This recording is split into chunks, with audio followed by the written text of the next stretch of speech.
सब गोटा के प्रणाम करे छी। हम भावना मिश्रा एखन happy for U per live छी और हमर संग सविता दास महा जी एलखिन हैं। बहुत ही खुशी के गप कि एखन हमर संग लाइव एलखिन हैं। ई बहुत सारा इनकर कविता सब लिखे छथिन, आर्टिकल सब लिखे छथिन, त अहाँ के हैप्पी फॉर यू पर बहुत बहुत स्वागत अछि। धन्यवाद। प्रणाम प्रणाम। और अहाँ जे छियै से एखन हम चाहब कि एकटा रचना से आइ के लाइव के प्रारंभ हुआ आर तकर बाद अहाँ के बारे में हमरा सबके बहुत सारा जानकारी प्राप्त हैत आर अहाँ से रंग बिरंग के कविता भी सुनै ले भेटत। तऽ हम ई लाइव के तब तक शेयर कऽ देबै जब अहाँ एकटा अपन एकटा कोनो कविता सुनेबै, तखन फेर अहाँ के पूरा गपशप हेतै। तऽ एकटा कविता अहाँ सुना दियौ, तब तक हम शेयर कऽ दै छी। पहिले परिचय दऽ दिअ ने। ठीक छै, कहियौ अहाँ कतऽ से छियै, कतऽ से छियै और एखन की सब कऽ रहल छियै। तऽ ठीक छै, पहिले तऽ हम एहि मंच के मतलब प्रणाम करै छी और प्रणाम। हमर नाम सविता दास महा, हूँ। नैहर भेल झंझारपुर सिमरा, ओना वाह। तऽ हूँ हूँ। बिहार में मिथिला में पड़ै छै और जी जी। सासुर भेल सुरहर। हूँ। एखन वर्तमान में जमशेदपुर से लाइव आयल छी अच्छा। और हम जे छै से कर्णगोष्ठी महिला समूह मंच के आदरणीय राष्ट्रीय प्रवक्ता सुनीता कर्ण जी के सौजन्य से अहाँ हूँ सब लग पहुँचलहुँ हैं, ओहि मंच तक पहुँचलहुँ हैं। हूँ। एहि मंच के संस्थापिका मतलब श्रीमती भाव्या जी के सहृदय धन्यवाद दै छियनि हाँ जी। और शुक्रिया सेहो अदा करै छियनि जे ओ हमरा एहि मंच के शोभा बढ़बै के मौका देलनि और एहि मंच के भाव्या जी धरोहर छथिन। एहि मंच द्वारा गीत नाद कविता तथा अनेको सराहनीय काम सब करै छथि। भाव्या जी सभक उज्जवल भविष्य बनबै छथिन। एहि मंच के गुणक बखान के वास्ते शब्द कम पड़त हमरा, ताहि दुआरे हुनका सहृदय बहुत बहुत धन्यवाद दै छियनि। और जे छै से एहि मंच के जते कार्यक्रम होइ छै हमहूँ देखै छी तऽ हमरा बहुत नीक लगैया, आनंदित होइत रहै छी और बहुत सराहनीय कार्य सब भाव्या जी अहाँ करै छी, ताहि के लेल फेर से सहृदय अहाँ के धन्यवाद दै छी हम। बहुत बहुत धन्यवाद अहाँके और बहुत ही नीक लागि रहल ये जे कि एखन अहाँ लाइव एलहुँ हँ। और हमर नाम भव्या नहि अछि, हमर नाम भावना अछि। और हाँ, हाँ कोनो बात तऽ हाँ, तऽ हम चाहब कि सबसे पहिने जे छै से अहाँ एकटा कोनो रचना अपन सुना दियौ, ठीक ने। अच्छा, पहिले हम अपन रचना सुना दै छी। हाँ हाँ हाँ, एकटा रचना सुनाबियौ, तब हम कनि शेयर करलियै हैं और कनि शेयर कऽ दै छियै। तऽ हम पहिल रचना जे छै से अहाँके हम्म। मिथिला के छी। जी जी। हम मिथिला के छी तऽ स्वरचित अछि हमर हाँ। ई रचना, हम अपने रचना स्वागत। केने छी। तऽ स्वागत। हम मिथिला पर सुना रहल छी। स्वागत। हम सब मिथिला वासी छी, मैथिली भाषा बजै छी। हम सब मिथिला वासी छी, मैथिली भाषा बजै छी। आहा आहा हा की मैथिली भाषा अछि, मधुर रस में डूबल अछि। की मैथिली भाषा अछि, मधुर रस में डूबल अछि। मैथिली भाषा बात बाज कऽ धन्य अपना के बुझै छी। मिथिला के की वर्णन करू, आहा आहा मिथिला के की वर्णन करू, तिलकोरक पातक तरुआ तरू, दही माछक मिथिलाक भार में, रेहू भाकुर माछ के देखू। दही माछक मिथिलाक भार में, रेहू भाकुर माछ के देखू। हम सब मिथिला वासी छी, मैथिली भाषा बजै छी। जे कोई पाहुन मिथिला औता, आगू के लाइन दूर देश से जैसे पाहुन सब होता से जी। तकर वर्णन छे। हम्म। जे कोई पाहुन मिथिला औता, मिथिला के कहियो ने बिसरता। मैथिल के व्यवहार देखी का, मिथिलाक रस में डूबी रहता।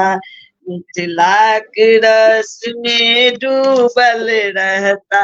हम मिथिला, हमर मिथिला गाम के देखू।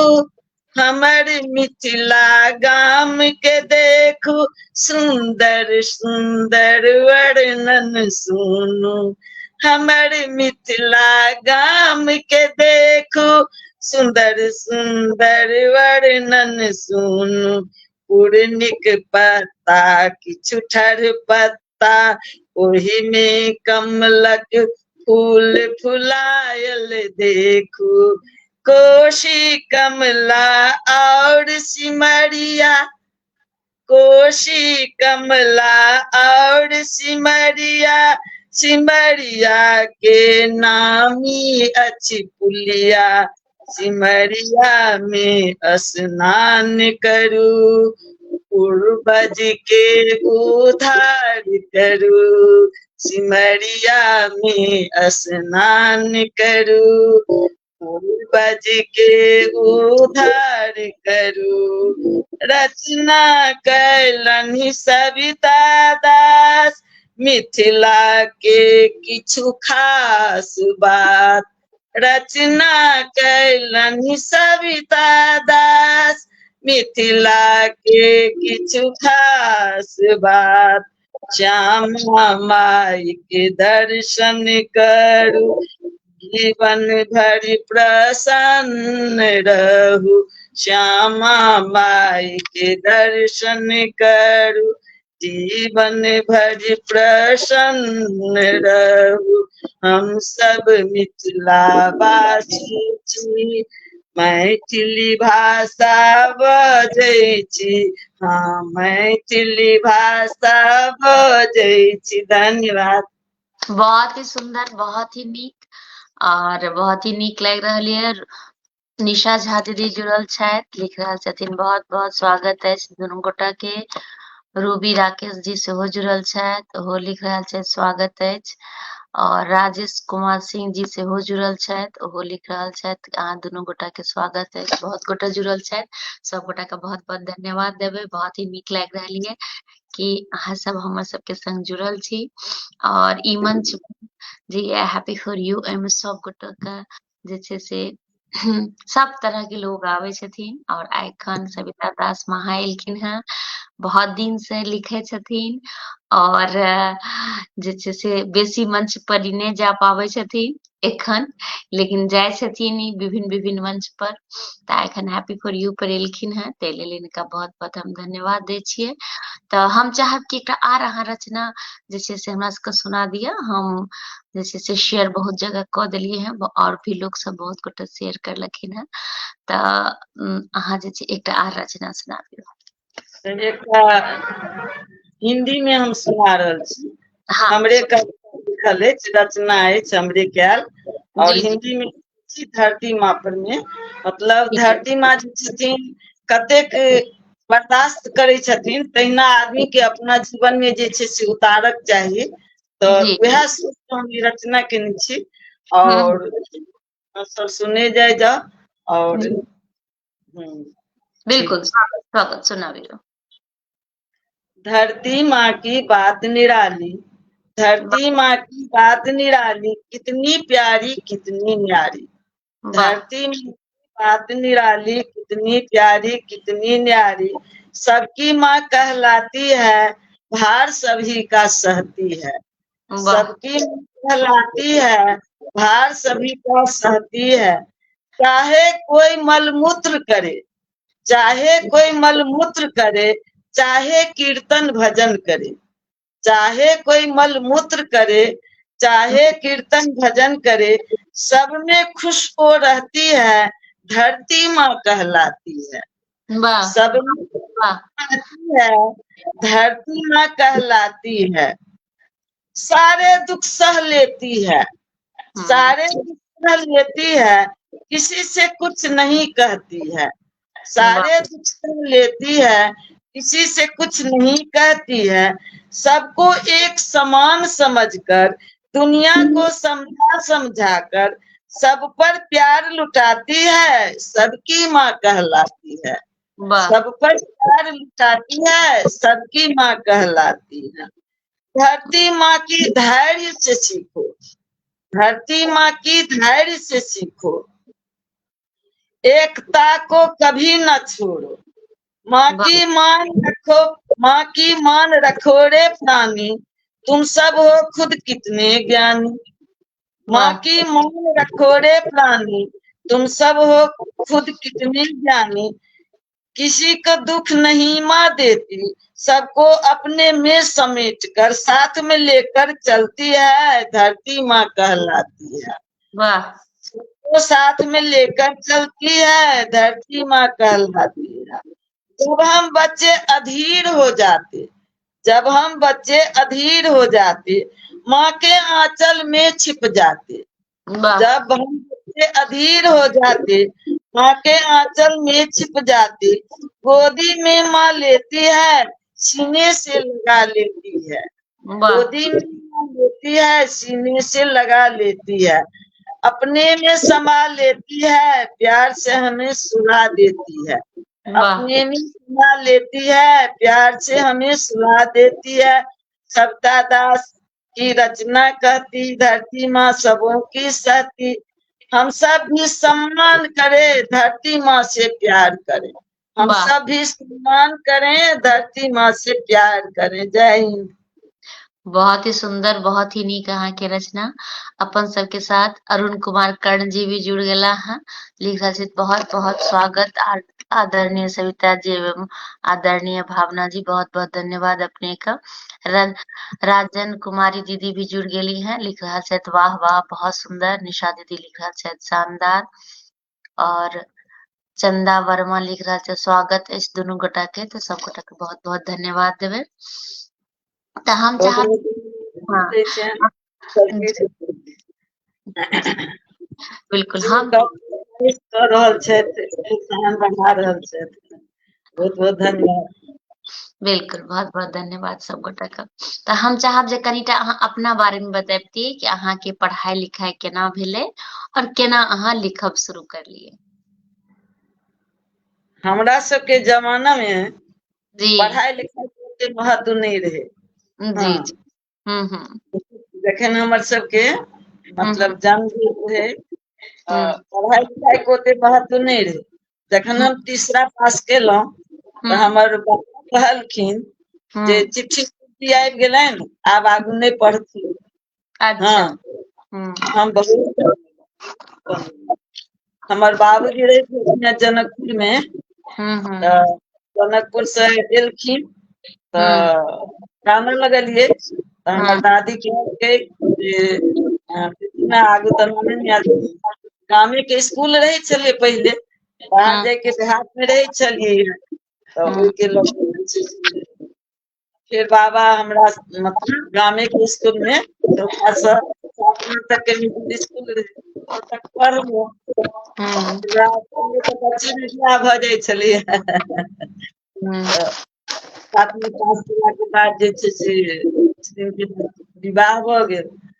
तो भाग्य छले हमर जे बहुत बढ़िया भेटलथि, ओ शिक्षा के छलखिन हैं, हमरा पढ़बौलथि। मुजफ्फरपुर में जिला स्कूल से प्राइवेट से मैट्रिक के एग्जाम दिया कर या आगू जेना जी देलनि, तो एहिना हमर शिक्षा भेल। लेकिन हमरा रचना करे के अब कहिया हमरा नशा चढ़ल वो हमरा अपने खुद पता नहीं चल जाए। तो पहले हम कविता की रचना नहीं करे छलू हैं। गाँव घर में रहे तो कीर्तन भजन गीत नाद ई सबके बोले छलू, फुटल फुटल बना खूब गवे छलू। हमरा संगीत बच्चे से प्रेम छला। तो हाँ ओकर बाद जे छै ई अहाँ ओना बुझू जे कि माँ सरस्वती के देन छै हमरा ऊपर के। लॉकडाउन भेल ना 2020 में 2021 में ओकर बाद लेखनी शुरू केलहुँ कनी कनी छोट छीन। वाह गीत तो बहुत पहले से लिखे छलू हैं, गीत के रचना करे छलू हैं, लेकिन कविता के ओतेक हमरा नहीं ओतेक ज्ञान हो छला नहीं बुझाय। लेकिन हम साहित्य पढ़ैत रहे छलू हैं, रविन्द्रनाथ टैगोर जतेक छथिन जे अपना उपलब्धि होइ छला से सब अपन पढ़ैत रहे छलू हैं। तो अब हमरा ई ज्ञान भेल माँ सरस्वती के कृपा से हमने बता सकै छी। तो हम रचना करें और बहुत तैयो ऑनलाइन ऑफलाइन तो नहीं, ऑनलाइन जैसे कार्यक्रम सब करैत रहे छी तो सबके नीक लगे छनि, सराहनीय मतलब सराहना भेटैया। अब पढ़ी के नीक लगे छै तो ठीके हेतै, हम तो रचना कह दै छी सुना दै छी। बहुत ही सुंदर। तो अपन रचना के यात्रा अछि। बहुत सुंदर। तो चंदा वर्मा जी लिख रहा छथिन, भावना जी नमस्कार। तो नमस्कार चंदा जी। और रंजना झा लिख रहा छथिन, हेलो भावना जी की हाल चाल छै। तो प्रणाम प्रणाम रंजना दीदी। और नीक छै, खूब बढ़िया खूब नीक, अहाँ केना छी। और लिख रहा छथिन बहुत सुंदर आयोजन रहैया तो इस समूह पर, तो बहुत बहुत धन्यवाद अपने का। आरती कुमारी सेहो जुड़ गेली हैं, लिख रहा छथि प्रणाम। तो प्रणाम। हमहूँ प्रणाम करै छी, सबके आभार व्यक्त करै छियनि सब ज्यादा से ज्यादा संख्या में जुड़े अहाँके मंच से और एहि कार्यक्रम के जे छै से आगे बढ़ावे छी। बहुत बहुत धन्यवाद। तो हम चाहब कि एकटा रचना आ रहा सुना देतिए। तो मैथिलीये में हाँ जैसे एकटा जे छै से हम रचना केने छी, ओना बहुत पहले के रचना बुझाइया 2021 के हैत। रचना केने छी जेना गाँव घर में गरीब माय जे छै अपना बच्चा के केना पढ़ाबै छथिन।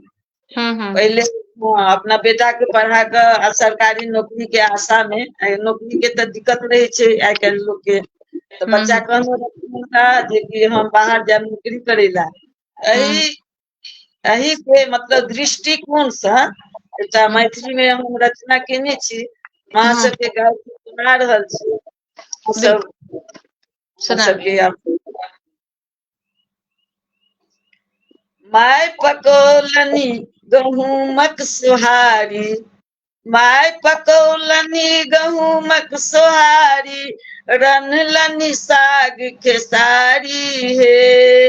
माय पकौलनी गहूमक सोहारी, रन्हलनी साग खेसारी हे। हमरो बेटा नौकरी करतै, भागी जेतै गरीबी हे। हमरो बेटा नौकरी करतै, भाग जेतै गरीबी हे। माय पकौलनी गहूमक सोहारी, रन्हलनी साग खेसारी हे। सोहारी मीन्स रोटी। रोटी, हाँ बिल्कुल बिल्कुल। आप तो सोहारी क्यों कहतो ने छे, लेकिन पहले आदमी के शब्द के ज्ञान हेबाक चाही, तेहन सोहारी नहीं बहुत नीक बात छै। और एखनो जे छथिन और बहुत गोटा कहे छथिन जे गांव सब के छथिन या जे पहिलुका पुराना जमाने के छथिन एखनो सोहारी कहे छथिन। बिल्कुल कहियो सुना। तब आगू सुनियो। दुख बेटा के पढ़ौलनी, बेटा भेल बीए पास हे। दुख काटी क बेटा के पढ़ौलन बेटा भेल दिए पास हे मानी मनौती देवता पूजलनी मानी मनौती देवता पूजलनी मन मिलेने आस हे माय पकौलनी मग सोहारी रनलनी साग खेसारी मायक आशीर्वाद ले बेटा मायक आशीर्वाद ले बेटा नौकरी ताक गेला हे शहरे शहरे घूम घूरी एला गामे में हे शहरे शहरे घूम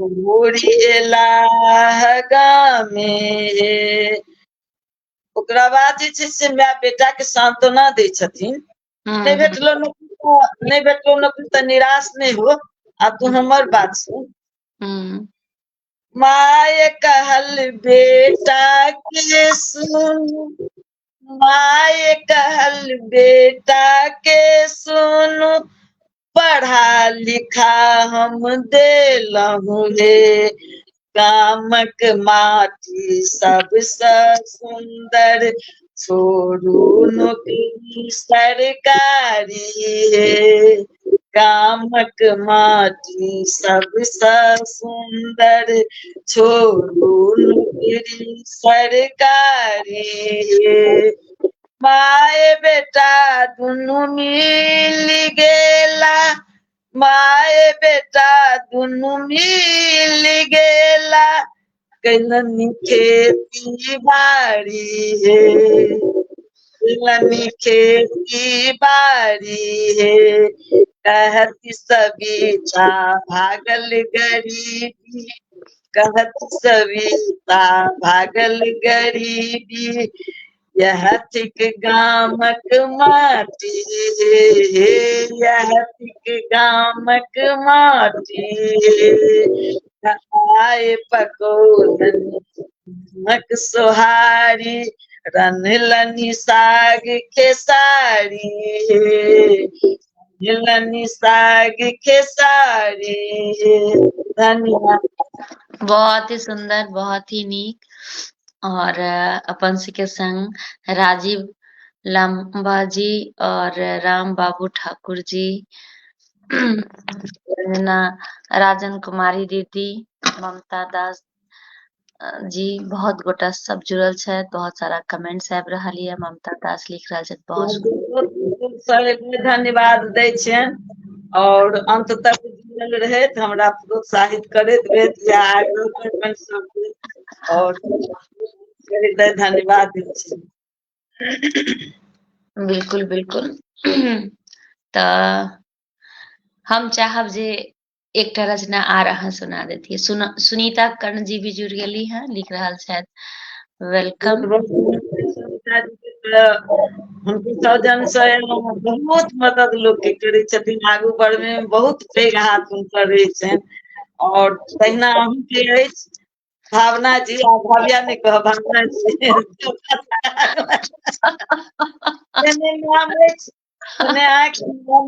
तेहने अहाँ आगू बढ़ि रहल छी अपन कर्तव्य कर बहुत बहुत अहाँके हम भगवान के हम उपकृत छियनि जे नाम गुने अहाँके गुण देने छी। रंजुला दास जी सेहो जुड़ गेली है लिख रहल छथि बहुत बहुत स्वागत अछि तऽ हम चाहब कि एकटा आर अहाँ रचना सुनाबियौ। हाँ तऽ हम एकटा लेखनी के सफर जे छै हम अपन लेखनी के सफर पर एकटा रचना केने छी हिंदी में सुना दी। हाँ स्वागत। थोड़ी सी डरती थी क्योंकि अकेली थी थोड़ी सी डरती थी क्योंकि अकेली थी फिर भी मैं निकल पड़ी मंजिल की ओर चली फिर भी मैं निकल पड़ी मंजिल की ओर चली सफर कठिन था, सफर कठिन था, रास्ता भी टेढ़ा था। सफर कठिन था, रास्ता भी टेढ़ा था। सांस मेरी अटक पड़ी, सांस मेरी अटक पड़ी, अंधेरी रात थी। वाह सांस मेरी अटक पड़ी, अंधेरी रात थी। रास्ते में कंकर था, जीवन से दे लिया। रास्ते में कंकर था, मन भी बेचैन था। रास्ते में कंकर था, मन भी बेचैन था। अंधेरे को चीरती हुई आगे को बढ़ती गई, वाह अंधेरे को चीरती हुई आगे को बढ़ती गई। रास्ते में तालाब था, मुझको वो ना दिखा। रास्ते में तालाब था, मुझको वो ना दिखा। मैं गिरने ही वाली थी, मैं गिरने ही वाली थी कि जुगनू से रोशनी मिली। मैं वाह गिरने ही वाली थी कि जुगनू से रोशनी मिली। देखी तालाब को, बचा ली अपने आप को। वाह देखी तालाब को, बचा ली अपने आप को। जुगनू का सहारा मिला, जुगनू का सहारा मिला, उसको धन्यवाद दिया। वाह जुगनू का सहारा मिला, उसको धन्यवाद दिया। मन में कुछ द्वंद लेकर, मन में कुछ द्वंद लेकर, थोड़ी सी धुंध लेकर, थोड़ी सी धुंध लेकर, निराशा को छोड़कर आशाओं में खोकर, निराशाओं को छोड़कर आशाओं में खोकर, आगे मैं थोड़ा बढ़ी अपने आप से लड़ती हुई। आगे मैं थोड़ा बढ़ी अपने आप से लड़ती हुई। हिम्मत न हारी मैं, हिम्मत न हारी मैं, रास्ता निहारी मैं। हिम्मत न हारी मैं, रास्ता निहारी मैं। संघर्ष को अपना कर ही मंजिल की ओर चली, संघर्ष को अपना कर ही मंजिल की ओर चली। जिसको मैं छोड़ चुकी थी, जिसको मैं छोड़ चुकी थी, वर्षों से भूल चुकी थी। जिसको मैं छोड़ चुकी थी, वर्षों से भूल चुकी थी। उठाई उस कलम को, पिरोई मैं शब्दों को। वाह उठाई उस कलम को, पिरोई मैं शब्दों को। मंजिल मुझे मिल गई, जिंदगी मेरी खिल गई। वाह मंजिल मिल गई, जिंदगी मेरी खिल गई। यह रचना है सविता दास की, कविता भी लिख ली। यह रचना है सविता दास की, कविता भी लिख ली। कमाल है इस कलम का, कमाल है इस कलम का, जिंदगी सवार, वाह जिंदगी सवार, जिंदगी सवार। धन्यवाद सभी को। वाह बहुत ही सुंदर, बहुत ही सुंदर। बहुत ही नीक। और हम चाहब जे एकटा आर रचना सुना दियो, तकर बाद जे छै से आर गपशप हेतै।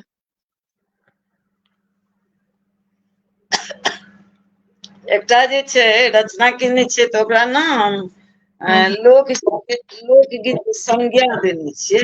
वाह सुना ओ कनी मतलब हम गाबि कऽ सुना दै छी। हाँ रचना छै, सुन्दर रचना छै। मतलब रचना एहि पर में छै कि जे पहिलका छै मड़ुआ रोटी, मतलब पत्नी जे छथिन, पत्नी जे छथिन से हुनका कहलखिन अपना पति से। एहिमे हम वर्णन आबै छी तऽ अहाँ सब समझ जेबै, ठीक ने? तऽ मजा तो सुनै जाए। हम खाए ला नहीं देब पिया मड़ुआ के रोटी, हम खाए ला नहीं देब पिया मड़ुआ के रोटी। हमरा सा मंगलो पिया अहाँ धोती, हमरा सा मंगलो पिया अहाँ धोती। कहि कऽ गेलहुँ आनै छी माछ पोठी, अनलौने किछो करै छी ठिठोली हम खाइला नहीं देव पिया मरुआ के रोटी खाइला नहीं देव पिया मरुआ के रोटी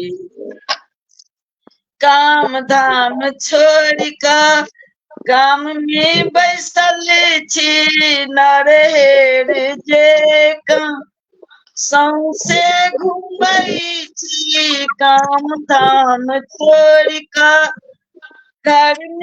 गाम में बैसल छी नरहेर जे सौसे घूमै छी खेलै छी संगी संगे चोरा कबड्डी खाइला नहीं देव पिया मरुआ के रोटी हम खाइला नहीं देव पिया मरुआ के रोटी माछक भरोसे पिया बैसलौं हम देहरी माछक भरोसे पिया बैसलौं हम देहरी किछु नहीं फुरायल तऽ बनेलौं चोखा खेरही किछु नहीं फुरायल तऽ बनेलौं चोखा खेरही एना कहै छी पिया खेलू पचीसी हम खाइला नहीं देव पिया मरुआ के रोटी हम खाइला नहीं देव पिया मरुआ के रोटी पति देव कहै छथिन हुनका छोड़ू कनिया तामस छोड़ू कनिया तामस अनलौं माछ पोठी रान्हि देव हम खुशामद कर रान्हि देव हमही निकालू बतीसी रान्हि देव हमहू निकालू बतीसी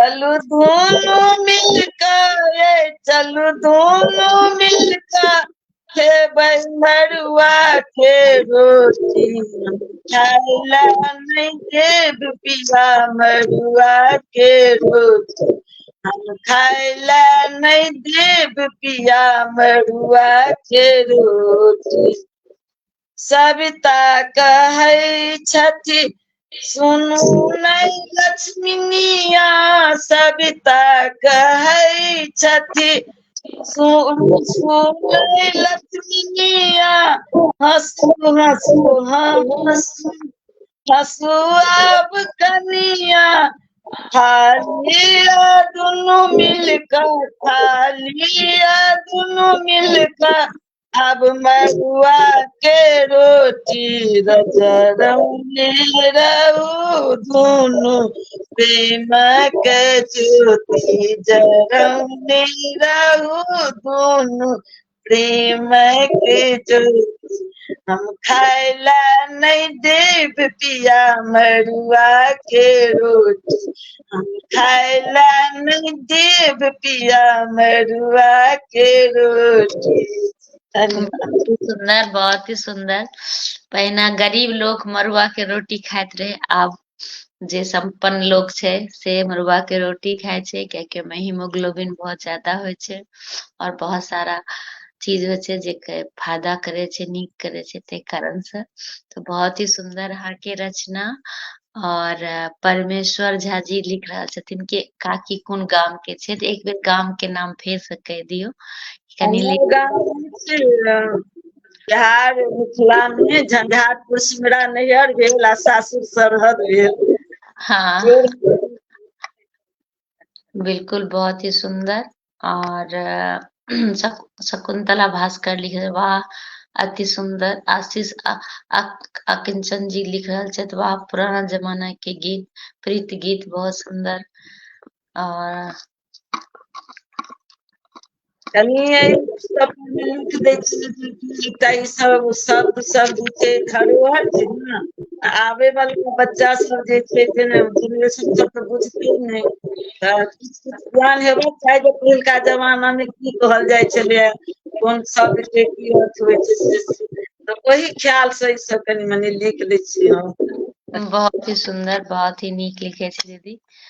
और जेना अहाँ हैप्पी फॉर यू से जुड़ल रहे छी, शुरुओ में कहलहुँ कि हैप्पी फॉर यू के कार्यक्रम हम देखे छी, तऽ अहाँके हैप्पी फॉर यू केहन लागैया, और कोनो ओहिमे सुधार या किछु अहाँ चाहे छियै तऽ बताबियौ। हमरा बहुत नीक लगैया, ओते ज्यादा पहिले तऽ नहि बुझल छलै, प्रयास देखलहुँ देखै छी तऽ हमरा बहुत नीक लगैया, और जे छै से बहुत आंतरिक इच्छो छलै जे हम कहियो सोचै छलहुँ हेँ, देखै छलहुँ हेँ तऽ जे पता नहि हमरो कहियो मौका लागत कि नहि लागत हैप्पी फॉर यू पर जायके, लेकिन ओहिके लेल सीता जी जे छै से हमर हृदय के बात बुझि गेलथि और अहाँ से बात केलथि, अहाँ हमरा बजेलहुँ, हमर आशा पूरा भेल, हम की कहू हमरा बहुत नीक लगैया। और अहिना अहाँ जे छै से आगू बढ़ैत रहू, रचना करैत रहू, एहि मंच बहुतो के अहाँ जे छै से भविष्य संवारि रहल छी, बुझलियै ने। बहुत बहुत धन्यवाद अपने का, बहुत ही एखन अहाँ एलहुँ ताहि लेल। तऽ हम चाहब कि अहाँ एकटा अपन जिंदगी के कोनो अनुभव, जे अहाँके कोनो अनुभव भेल हुए तऽ से हमर सबके साथ शेयर करतौ। कई तरह के अनुभव नीक ने। हाँ हाँ, कोनो भी अनुभव। हाँ अनुभव तऽ बहुत तरहक आदमी के जिंदगी में होइ छै ने। हाँ हाँ हाँ, तऽ एकटा कोनो अनुभव हमर सबके संग शेयर करतौ। विषय दियौ। किछु भी जे अहाँके किछु अलग छाप छोड़ने हुए, कोनो भी अहाँके हृदय के छूने हुए। देखियौ हमरा हृदय के तऽ हमरा सब चीज नीक लगैया, जे चीज हम सोचबे नहि करै छियै, हमरा बचपने से आदत अछि ने, हम्म पॉजिटिवे सोचैत रहै छी और पॉजिटिवे सोच के चलैत रहै छी, हम्म नेगेटिव एगो सोच छै तऽ ओकरा हम पॉजिटिव लैत रहै छी। हम्म ताहि दुआरे हमर गार्जियनो सब और या हमर जेहो छलैथ हे, 22 में गेलैथ हे ओ, हमरा छोड़ि कऽ गेलैथ हे नहि, शरीर नहि छनि तऽ हमर आत्मा नहि, आ हुनके प्रेरणा से हम एते आगू बढ़ि रहल छी, हर हम्म समय ओ हमरा साथ दै छथि। ई बहुत पैघ छाप ओ हमरा छोड़ने छै। हाँ, तऽ ताहि लऽ कऽ जे छै से सब कहै छले जे तोहर केना जिन्दगी जेतौ, अहाँके केना जिन्दगी जायत, अहाँ तऽ किछु बुझबे नहि करै छियै। हम कहलियै ऊपर वला छथिन ने, ऊपर वला छथिन, हमर जिंदगी जहिना छै तहिना रहतै, आब हम अपन नेचर के तऽ नहि बदलि सकै छियै ने। बिल्कुल बिल्कुल। आब बुझू हम सबके पॉजिटिव, हम जनैत रहै छियै जे अगला की हम मतलब हमरा कहि रहल अछि, ओकर बावजूदो ओकरा हम नहि लै छी निगेटिव। तोहर कर्म छौ, तोहर फर्ज छौ, छै ने। हम बिल्कुल बिल्कुल, ऊपर वाला जान जे करै ले चाहथिन अवश्य कऽ सकै छथिन, ऊपर वाला से केओ नहि बचि सकैया। विश्वास रखै छी और हुनके बदौलत हम चलि रहल छी अखन तक। जीवन में तऽ उतार चढ़ाव सबके अबै छै, खट्टा मीठा अनुभव होइ छै, नहि हम्म बुझलियै, हम्म लेकिन साहससँ अपन कर्म करैत जे छै से, और ऊपर वाला ही साहस दै छथिन आदमी के, तऽ हमरा उबारि रहल छै। और जे छै से ज्यादा हम अपन दुनिया में लागल रहै छी, जे सोचे नहि सोचे ओहिसँ हमरा नहि मतलब रहैया, अपन परिवार संगे अपन हँसत खेलाइत अखन तक जीवन निर्वाह करऽ चाहै छी। तऽ जिंदगी के ई सबसँ पैघ हमरा अपेक्षा अपन नेचर। बिल्कुल बिल्कुल, देखियौ अपन सबके एतेक टाइम भऽ गेल, लेकिन पता नहि चलल, समय मे पंख लागल रहे छै। आ कहै छै नीक रहै चाहे अधला समय रहै, बीत जाइते छै। तहन लोक नीक समय जे रहै छै ओकरा बढ़ियां से एन्जॉय कए कऽ खुशी से जियै, अधला समय के काटि लैये। तऽ तेने अपन सबके एखन बहुत नीक समय रहे और एते टाइम देखियो भ गेल हँ। तऽ हम चाहब कि एकटा आर कोनो रचना अहाँ सुना देतौ, तकर बाद आइ के लाइव के समाप्त कऽ देतौ। तऽ हम एकटा जे छै ने से एकटा कनि हँसी मजाक खोजबाक चाही, हास्य कविता जे छै बिल्कुल से हाँ ओ हास्य कविता छै जे मतलब दुल्हा बाबू परमेश्वरी जे विदेश में रही छथिन हाँ से ने, और हुनकर सब एलखिन हँ सासुर, ठीक हाँ छै। हाँ हाँ तऽ विदेश में रहै छलखिन हँ तऽ केना केना बजै छथिन हाँ हाँ सासुर में आबि हाँ कऽ आशा अछि कि जे नीक लागत अहाँ सबके। जी दुल्हा छथि अंग्रेजिया बाबू, दुल्हा छथि अंग्रेजिया बाबू, सब करै छनि आगू पाछू, वाह चूँकि विदेश से आयल रहथिन हम्म तऽ सासुर आयल रहै तऽ सब आगू पाछू करैत रहै।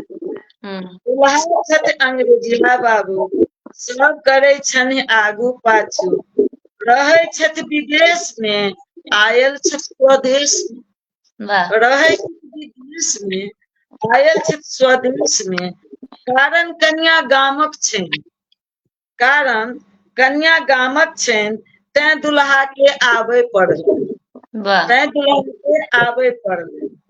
अबितहि बजला ची लाउ, अबितहि बजला ची लाउ, सायर पुछलखिन की लाउ, वाह बजला ची लाउ, हम्म सायर पुछलखिन की लाउ, पाठशाली जी ची नहीं बुझलहुँ, हम्म पाठशाली जी ची नहीं बुझलहुँ, हम्म रुकब नहीं कहि देलहुँ, हम्म रुकब नहीं हम कहि देलहुँ।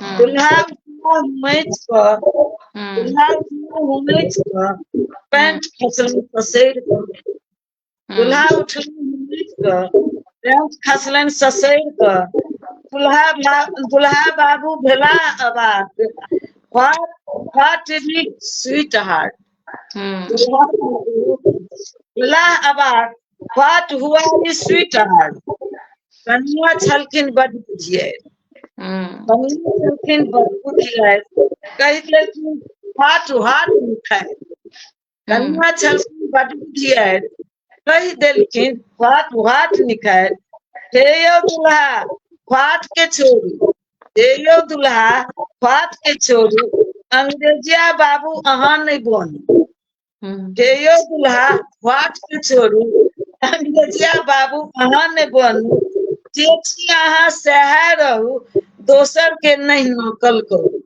वाह जे छी अहाँ सएह रहू, दोसर के नहीं नकल करू, बुझि वाह गेलहुँ अंग्रेजिया बाबू अपना पर राखू आब काबू, बुझि वाह गेलहुँ अंग्रेजिया बाबू अपना पर राखू आब काबू, रचना कैलनि सरधा दास, बता दिअ श्रोतागण आप, रचना कैलनि सरधा दास, बता दिअ श्रोतागण आप, केहन लागल अंग्रेजिया दुल्हा, करू सब आहा, करू सब आहा।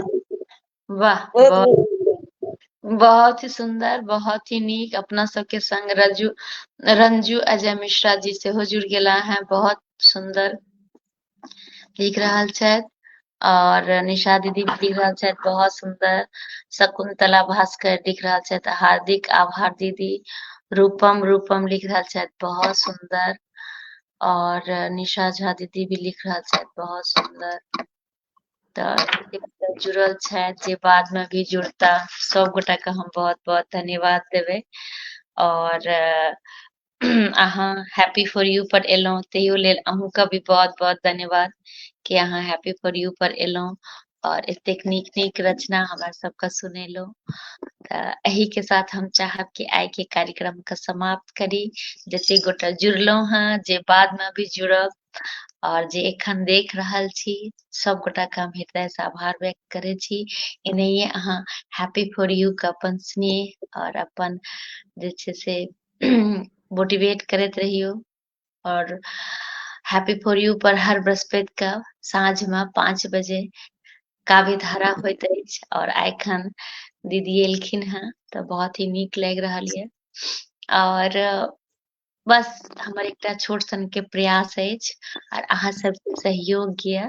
बिना सहयोग के कोनो भी काज नहि भऽ पाबै छै।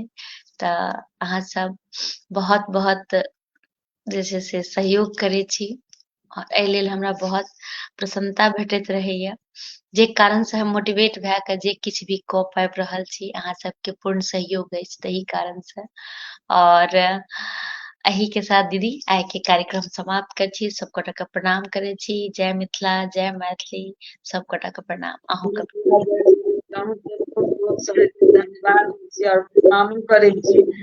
और जे छै से जदि श्रोतागण से हृदय धन्यवाद देखलेत हमर कार्यक्रम और प्रोत्साहित कऽ कऽ हमरा जे छै से आगू बढ़े के मौका देलियै और आशा करब आगू अहाँ सब हमरा पर ध्यान देलियै और की करू। बिल्कुल दीदी। और हर हमर यह मानना अछि हर व्यक्ति के एक मौका भेटबाक चाही और आगू बढ़बाक मे अगर अहाँके कनियोटा अहाँ अगर किनको भी सहयोग करे कऽ पाबी तऽ अवश्य करी, हमर यह मानना अछि।